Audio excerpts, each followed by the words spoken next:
In this module, we will talk about domain and range. जब हमने functions की बात की थी तो हमने ये बात की थी कि फंक्शन में एक इनपुट है और वो फंक्शन उस इनपुट को किसी रूल के तहत चेंज करके हमें आउटपुट देता है। तो वो इनपुट और आउटपुट बेसिकली डोमेन और रेंज है। लेट्स टॉक अबाउट कि ये क्या है।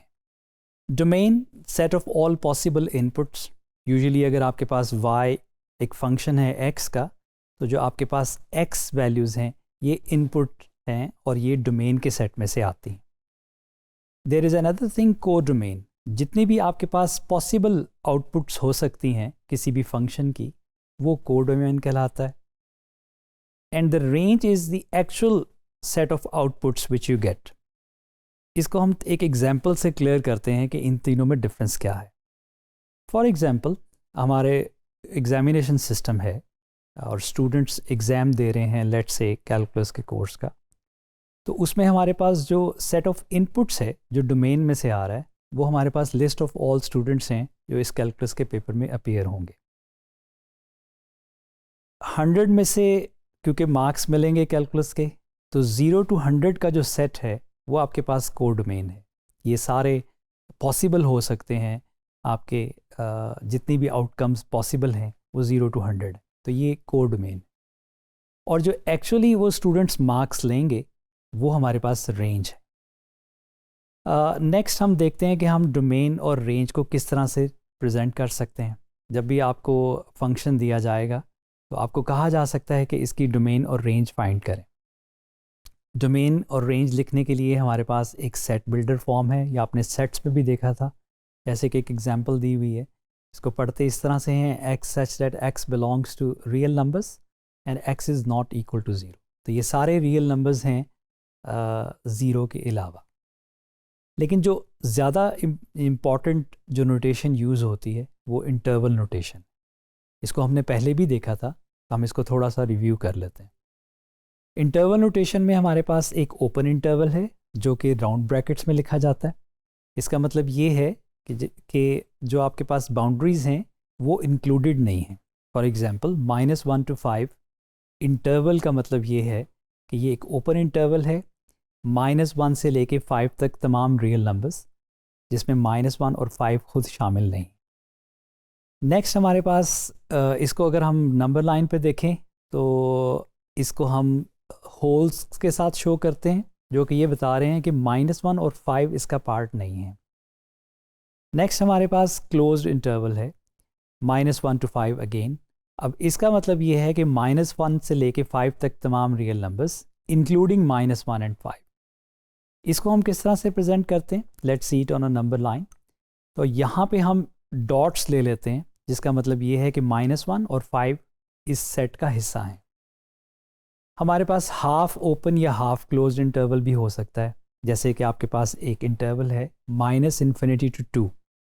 अब राउंड ब्रैकेट का मतलब ये है कि -∞ इस सेट का पार्ट नहीं है। इन्फिनिटी कभी भी सेट का पार्ट नहीं होती क्योंकि ये कोई नंबर्स नहीं हैं। और 2 इस सेट का पार्ट है, उसके साथ हमने स्क्वायर ब्रैकेट यूज़ की है। अगर हम इसको नंबर लाइन पे देखें तो हमारे पास -∞ से शुरू होके 2 तक के तमाम नंबर्स शामिल हैं और 2 पे हमने डॉट लगाया, इसका मतलब ये है कि 2 इसका पार्ट है। मिक्स्ड इंटरवल्स भी हो सकते हैं अगर आपको 2 इंटरवल्स को कंबाइन करना है। इसकी ज़रूरत हमें तब पड़ती है कि जब हमने दरमियान में किसी नंबर को छोड़ना है। फॉर एग्जांपल, जो आपने सबसे पहले एक सेट बिल्डर में सेट देखा था कि ऑल रियल नंबर्स एक्सेप्ट 0, उसको अगर हम इंटरवल नोटेशन में लिखेंगे तो हमारे पास -∞ to 0 यूनियन 0 to ∞।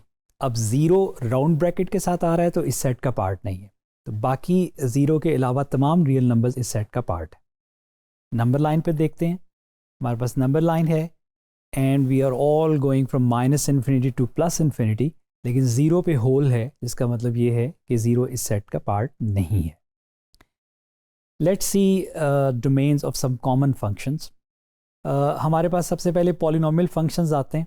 ये ऐसे पॉलिनोमियल्स वो एक्सप्रेशंस थे जिनमें वेरिएबल्स की पावर्स नॉन नेगेटिव होती। एग्जाम्पल के तौर पे देखें, हमारे पास एक क्यूबिक पॉलिनोमियल है।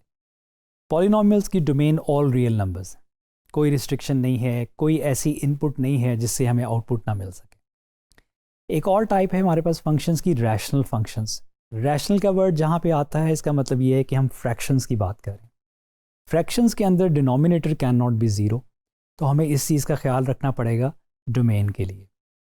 For example 3/x minus 2, x can not take the value of 2 because it makes the denominator zero. तो जब हम इसकी डोमेन लिखेंगे तो इसकी domain all real numbers except zero. एक हमारे पास स्क्वायर रूट फंक्शंस भी होते हैं। अब स्क्वायर रूट में आप जानते हैं कि स्क्वायर रूट के अंदर नेगेटिव नहीं आ सकता, क्योंकि वो फिर रियल नंबर्स नहीं है, वो फिर कॉम्प्लेक्स नंबर्स हो जाते हैं। तो एक एग्जांपल देखते हैं, हमारे पास x minus one whole square root है। अब x माइनस वन के आंसर को ज़ीरो या पॉजिटिव नंबर होना चाहिए। तो अगर ये 1 रखेंगे x को तो ज़ीरो आएगा, और 1 से बड़े नंबर्स भी हो सकते हैं, तो स्क्वायर रूट के अंदर हमेशा पॉजिटिव रहेगा। तो इसलिए इसकी डोमेन जो है वो 1 इंक्लूडेड टूवर्ड्स इन्फिनिटी है। एक हमारे पास टाइप लॉगरिथमिक फंक्शंस की है जो आप आगे जाके पढ़ेंगे। We can only take log of positive numbers. हम ज़ीरो का भी लॉग नहीं ले सकते, हम नेगेटिव नंबर्स का भी लॉग नहीं ले सकते। तो अगर हमारे पास for example log of x minus 4 है, तो यहाँ पे आपका x जो है वो उसको हमेशा 4 से बड़ा होना चाहिए, ताकि आपका ये जो लॉग का जो आर्गुमेंट है x माइनस 4, ये हमेशा पॉजिटिव रहे। नेक्स्ट हम रेंजेस की बात करते हैं। तो अच्छा, रेंज फाइंड करने के लिए आपको कुछ स्ट्रेटजीज़ को देखना पड़ेगा और केयरफुली रेंज को फाइंड करना पड़ेगा। For example you must consider the type, कि किस टाइप का फंक्शन है आपका, वो क्वाड्रेटिक फंक्शन है या एक्सपोनेंशियल है या कोई रैशनल फंक्शन है। आप x की जो इनपुट वैल्यूज़ हैं वो आप फंक्शन को देंगे और उस पर कुछ y's को निकालेंगे, जिससे आपको आइडिया होगा कि आपका जो y वैल्यू है, जो बेसिकली रेंज है, वो क्या क्या वैल्यूज़ ले सकता है। डोमेन की जो रिस्ट्रिक्शंस होती हैं, जैसे आपने देखी रैशनल नंबर में, रैशनल फंक्शंस के अंदर, लॉगरिथमिक फंक्शंस के अंदर, स्क्वायर रूट्स के अंदर, वो भी रेंज को इफ़ेक्ट करती हैं, क्योंकि एक नंबर जो आप एज अ डोमेन ही नहीं यूज़ कर सकते, उस पर फिर आपको वो कोई आउटपुट वैल्यू नहीं मिलेगी। एक एग्जांपल देखते हैं। हमारे पास एक क्वाड्रेटिक फंक्शन है x squared minus 6x plus 11। अच्छा, क्वाड्रेटिक फंक्शन के लिए अगर आपने रेंज इजीली फाइंड करनी है, तो इसको बाय कंप्लीटिंग द स्क्वायर आप इस वर्टेक्स फॉर्म में लिख सकते हैं। ये आप इसको खुद से देखेंगे कि इसको आपने कैसे स्क्वायर कंप्लीट करके इस फॉर्म में लिखना है। जब आप इस फॉर्म में लिख लेते हैं तो आपको ईज़िली ये पता लग सकता है ग्राफ के थ्रू भी, और इस फंक्शन को देखते हुए भी, क्योंकि एक जो स्क्वायर की टर्म है उसका आंसर हमेशा पॉजिटिव आएगा, या ज़ीरो आ सकता है या पॉजिटिव आ सकता है, नेगेटिव नहीं आ सकता। तो इसलिए इसका आंसर मिनिमम आपके पास ज़ीरो है जो स्क्वायर्ड वाली टर्म है, और +2 हो रहा है। तो इसका मतलब ये है कि आपका जो मिनिमम नंबर यहाँ पे जो y की वैल्यू आएगी, जो आउटपुट आएगी, वो 2 आएगी, और फिर 2 से बड़े सारे एलिमेंट्स हो सकते हैं। तो हमारे पास इसलिए यहाँ पे इस फंक्शन की रेंज 2 टू इन्फिनिटी है, 2 इंक्लूडेड। इसको हम ग्राफ के थ्रू देखते हैं। तो ये अगर आप इस क्वाड्रेटिक फंक्शन को प्लॉट करें, ये पैराबोला है, तो यहाँ पे जो इसका वर्टेक्स है वो 3 2 है। तो इसकी जो ग्राफ में आपके पास जो y की वैल्यू है वो रेंज को डिटर्मिन करेगी। तो आप देख रहे हैं कि जो मिनिमम y आपके पास आ रहा है वो 2 है, और उससे ऊपर y सारी वैल्यूज़ ले रहा है, तो इसलिए इसकी रेंज 2 टू इन्फिनिटी है, अगर आप इसको ग्राफ से रीड करना चाहें। नेक्स्ट हम एग्जांपल देखते हैं जिससे हमें डोमेन और रेंज फाइंड करने का आइडिया होगा। एग्जांपल में हमारे पास एक स्क्वायर रूट फंक्शन है 4 - 2x स्क्वायर रूट प्लस 5। इसकी हमें डोमेन भी फाइंड करनी है और रेंज भी फाइंड करनी है। तो पहले हम डोमेन देखते हैं।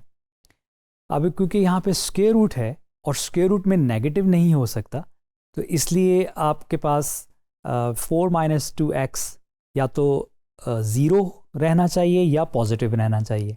हम यही कंडीशन को एज एन इनइक्वालिटी ले लेते हैं कि 4 - 2x must be greater than और इक्वल टू 0, और वहाँ से आपको x की value lesser than equal to 2 मिलेगी।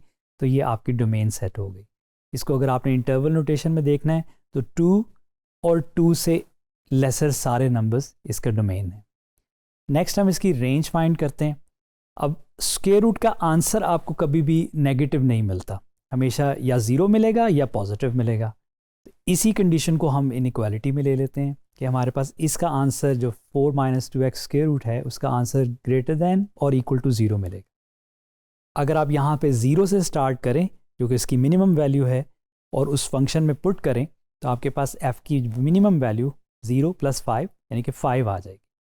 तो ये आपकी मिनिमम वैल्यू है।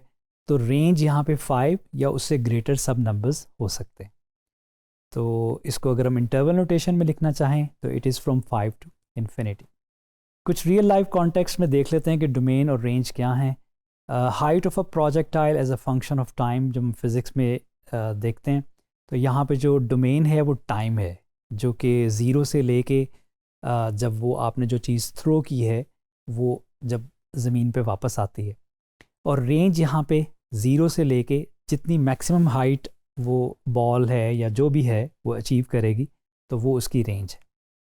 इकोनॉमिक्स के अंदर जो आपके पास प्रॉफिट फंक्शन है, रेवेन्यू फंक्शन, उसमें आपके पास जो डोमेन है वो आपने कितनी क्वांटिटीज़ प्रोड्यूस की हैं, और रेंज आपके पास आपको अगर लॉस हुआ है या प्रॉफिट हुआ है तो मिनिमम जो आपका जो लॉस है और जो आपके पास मैक्सिमम प्रॉफिट है वहाँ तक आपका जो है वो रेंज चलेगी। बायोलॉजी के अंदर आपके पास जो पॉपुलेशन ग्रोथ की फंक्शन था उसमें आपका जो इनपुट है टाइम वो ग्रेटर दैन और इक्वल टू 0 होगा। आप 0 से उस मॉडल की स्टडी करना स्टार्ट करते हैं और जो उसकी रेंज है वो आपके पास जो उसका पॉपुलेशन का साइज़ होगा स्टार्टिंग पॉपुलेशन से लेके जिस टाइम तक आपने कैलकुलेट करना है वो उसकी रेंज कहलाएगी।